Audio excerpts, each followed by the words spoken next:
ফলহারিণী কালী পুজো।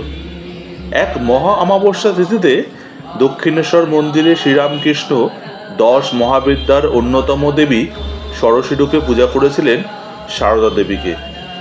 সেই থেকেই ফলহারিণী কালী পুজোর খ্যাতি ছড়িয়ে পড়ে। এই তিথিতে শ্রীরামকৃষ্ণ শ্রীমা সারদাকে ষড়শীরূপে ত্রিপুরা সুন্দরীর অর্চনা করেছিলেন। জগতে মাতৃভাবের বিকাশের জন্য মাকে কেন্দ্র করে তার এই আয়োজন। সেটা 1280 সালের জ্যৈষ্ঠ অমাবস্যার এক রাত। ঠাকুর শ্রী শ্রী জগদম্বাকে পুজো করার জন্য মন্দিরের পরিবর্তে তার ইচ্ছানুসারে গুপ্তভাবে নিজের ঘরে আয়োজন করলেন। পুজোর যাবতীয় জোগাড়যন্ত্র করে দিলেন ভাগ্নে হৃদয়রাম মুখোপাধ্যায়।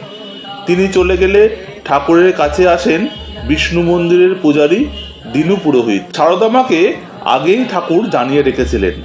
রাত 9টার সময় মা এলেন ঠাকুরের ঘরে। ঠাকুর আলপনা দেওয়া পিঁড়িতে মাকে বসতে ইঙ্গিত করলেন।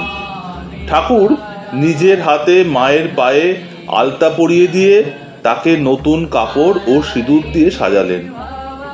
এরপর ঠাকুর সাক্ষাৎ দেবী জ্ঞানে তাকে সরপ্রসারে পুজো করলেন এবং ভোগ নিবেদন করে নিবেদিত বস্তু সকলের কিয়দংশ নিজের হাতে তার মুখে তুলে দিলেন।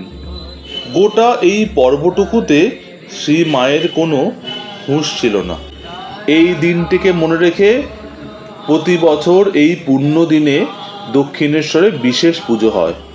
দেবীকে নানা উপাচারে ভোগ নিবেদনের রীতি রয়েছে। পুজো দেখতে বহু দূর থেকে অসংখ্য মানুষ আসেন। এছাড়া বিভিন্ন মঠ ও মন্দিরেও হয় বিশেষ পুজো। অনেকের বিশ্বাস এই তিথিতে দেবীর পুজো করলে অশুভ শক্তির বিনাশ হয় এবং শুভ শক্তি ফললাভ করে। তাই দেবীকে তুষ্ট করতে এই বিশেষ দিনে বিভিন্ন ধরনের ফল মা কালীকে নিবেদন করার রীতি রয়েছে। শাস্ত্রমতে এই পুজোর বিশেষ এক মাহাত্ম্য রয়েছে। এদিন ফুলের মালার পরিবর্তে গোটা ফল দিয়ে মালা তৈরি করে দেবী মূর্তিকে পরানো হয়। অনেকে মন্দিরে নিজের পছন্দের ফল ঠাকুরকে নিবেদন করেন। মানুষের বিশ্বাস এভাবে ভক্তের মনস্কামনা পূর্ণ হয়। যে ফল দেবীকে নিবেদন করা হয় তা টানা 1 বছর খাওয়া নিষেধ। 1 বছরের মধ্যে মনস্কামনা পূরণ হওয়ার পরে মন্দিরে পুজো দিয়ে তবেই সেই ফল আবার খাওয়া যায়। দেবীকে পুজো দেওয়ার পরে অনেকে সেটি প্রসাদী ফল হিসেবে বাড়িতে এনে রেখে দেন।